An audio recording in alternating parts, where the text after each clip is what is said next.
Hi, this is Tim of the 1916 Company. Welcome and thanks for logging on. If you love this watch, email me, Team Mosso at the1916company.com for purchase pricing and availability questions concerning this watch.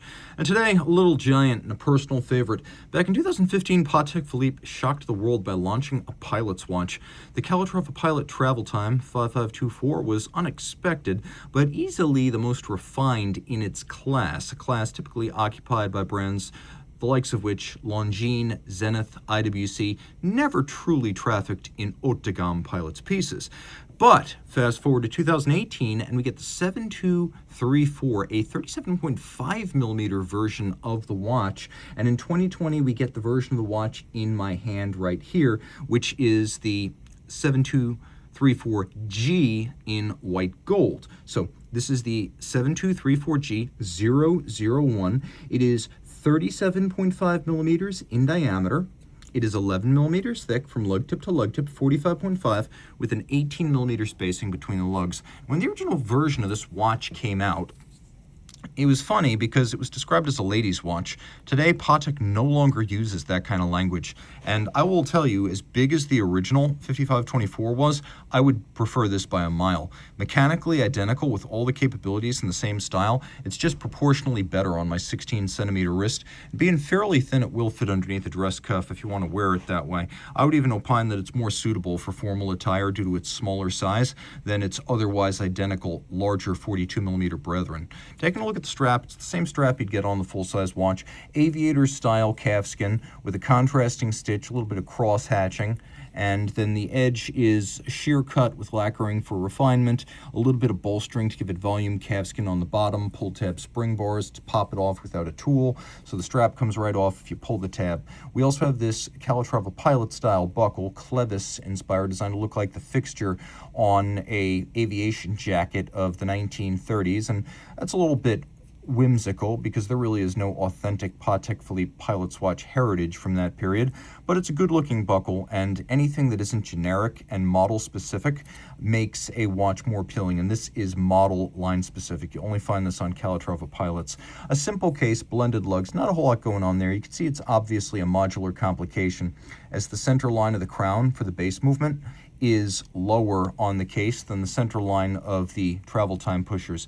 Now you can see I'm pushing them and nothing's happening, and that's because there's a quarter turn lock on each one. If you turn it clockwise, it locks. If you turn it counterclockwise, it unlocks, and you have the ability to index the local hour hand independently.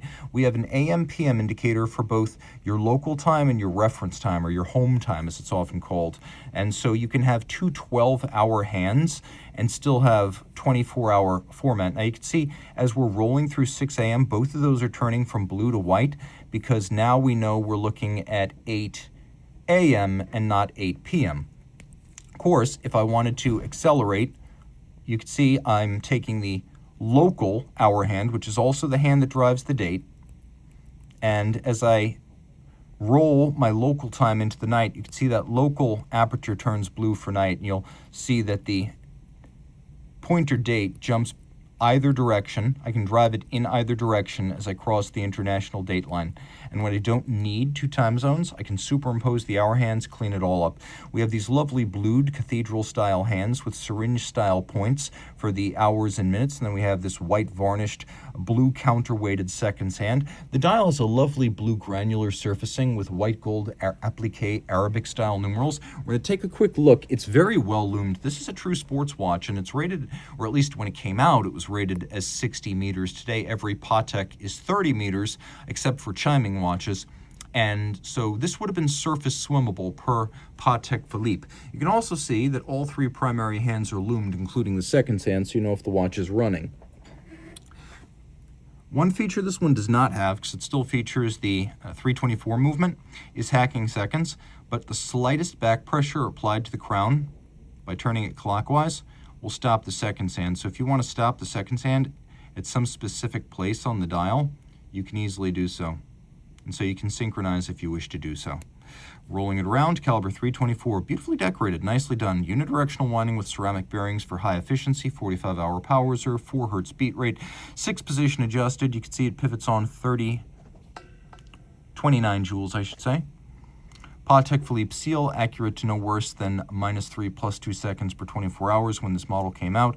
It is a 4 Hz Gyromax style balance, free sprung for shock resistance and precision of adjustment. It also features a Spiromax anti-magnetic silicone hairspring, which, due to the unique profile through its deep reactive ion etching fabrication, it's not just highly anti-magnetic, it is also able to breathe concentrically like an overcoil, so it has positional stability, the better to rate the watch as accurate as Patek did. You can see we have circular stripes, linear stripes, mirrored beveling, polished screw heads with chamfered slots and circumference, satination on wheels, large engine turning on the base plate, smaller engine turning on the center of the rotor as well as on this click wheel adjacent,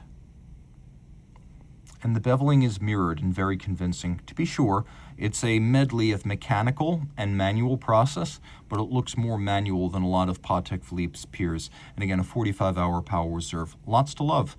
Reach out to Team Mosso at the1916company.com for purchase and pricing. One more note, because people will ask, this is what's known as gray gold. It's a type of white gold that's never rhodium plated and is white all the way through. It is, in 3 words, the good stuff. So reach out to Team Mosso at the1916company.com for pricing.